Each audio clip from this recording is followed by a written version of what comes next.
بسم اللہ الرحمن الرحیم۔ الصلاۃ والسلام علیکہ یا رسول اللہ وعلی آلک واصحابک یا حبیب اللہ۔ الصلاۃ والسلام علیکہ یا نبی اللہ وعلی آلک واصحابک یا نور اللہ۔ آج ہم آپ کو اسلام کی روح پرور اور ایمان افروز واقعات کے سلسلے میں ایک اور واقعہ بتائیں گے۔ یہ واقعہ ہمارا حضرت عمار بن یاسر رضی اللہ تعالی عنہ اور ان کے گھرانے کے بارے میں ہے۔ حضرت عمار بن یاسر رضی اللہ تعالی عنہ کے والد کا تعلق یمن سے تھا۔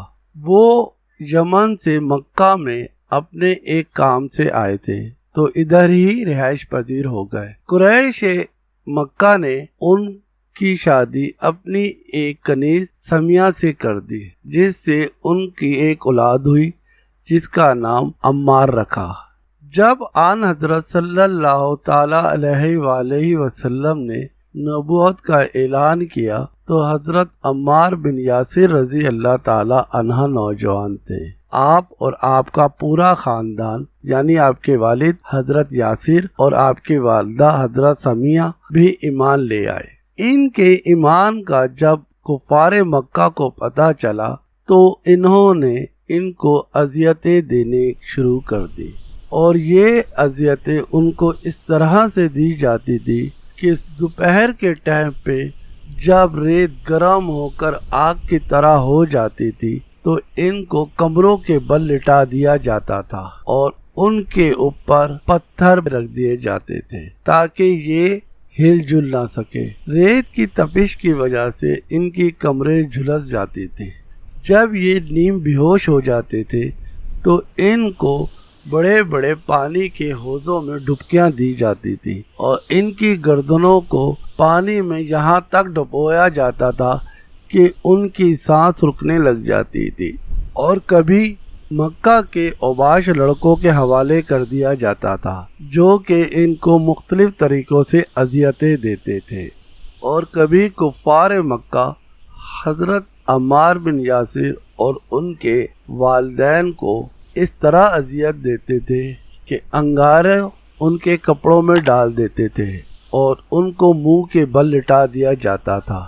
ان کی کمر انگاروں سے بھر دیتے تھے اور اس کے اوپر پتھر رکھ دیتے تھے، جس کی وجہ سے ان کی کمریں جھلس جاتی تھیں، اور کفار مکہ کہتے تھے کہ تم نبی صلی اللہ تعالی علیہ وآلہ وسلم کی نبوت سے انکار کرو، مگر یہ عاشق صادق کہتے تھے کہ ایسا نہیں ہو سکتا، اور وہ حضرت محمد صلی اللہ تعالی علیہ وآلہ وسلم کی نبوت کا اقرار ہی کرتے تھے۔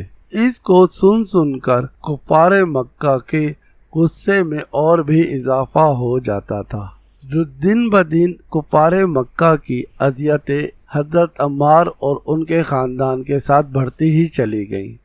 اذیتوں کا یہ سلسلہ اتنا دراز ہو گیا کہ جس کی کوئی انتہا نہ تھی۔ آپ صلی اللہ تعالی علیہ وآلہ وسلم جب یہ دیکھتے تو آپ کو دلی طور پر بہت صدمہ ہوتا، اور آپ فرماتے کہ اے عمار اور اس کے گھر والوں، صبر کرو، اللہ تعالیٰ نے تمہارے لیے جنت میں بہت سی نعمتیں رکھی ہیں۔ اس طرح کچھ دن گزرنے کے بعد ایک دن حضرت سمیہ رضی اللہ تعالی عنہا کو ابو جہل نے کہا کہ وہ آپ صلی اللہ تعالی علیہ وآلہ وسلم کی نبوت سے انکار کر دے، اگر نہیں کرے گی تو میں تم کو ایک اذیت ناک موت دوں گا۔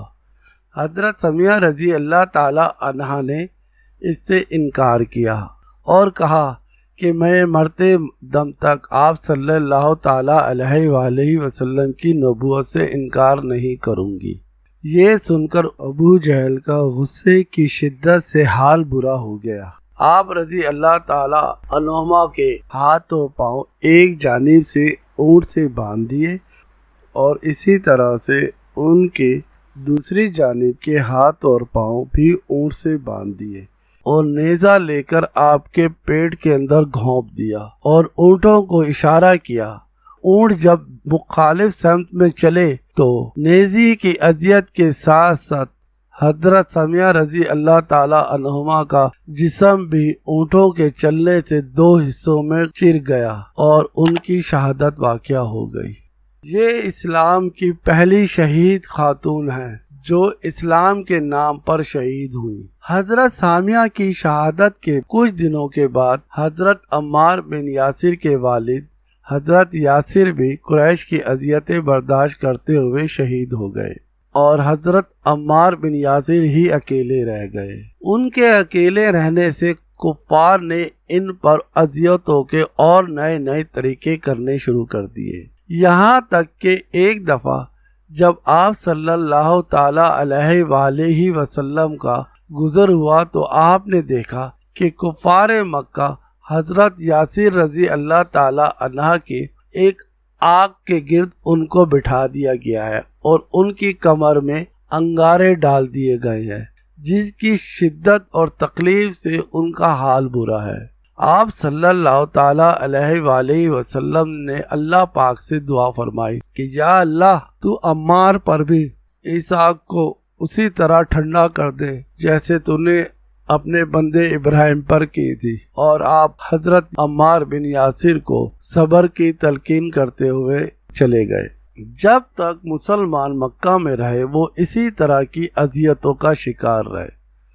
مدینہ منورہ میں آپ صلی اللہ علیہ وسلم کی ہجرت کے بعد حضرت عمار بن یاسر بھی ہجرت کر مدینہ منورہ میں تشریف لے گئے اور آپ صلی اللہ تعالی علیہ وآلہ وسلم کے ساتھ رہنے لگے۔ ہر وقت ان کا کام ایک ہی ہوتا تھا کہ ہر وقت حضور صلی اللہ تعالی علیہ وآلہ وسلم کی خدمت گزاری میں لگے رہتے۔ تمام غزوات میں بھی آپ نے شرکت کی۔ حضور صلی اللہ تعالی علیہ وآلہ وسلم نے ایک دفعہ فرمایا کہ عمار بن یاسر رضی اللہ تعالی عنہ کو ایک باغی گروہ شہید کرے گا، اور یہ واقعہ حضرت علی رضی اللہ تعالی عنہ کی خلافت کے دور میں پیش آیا کہ جب جنگ صفین میں ایک باغی گروہ نے آپ رضی اللہ تعالی عنہ کو شہید کر دیا۔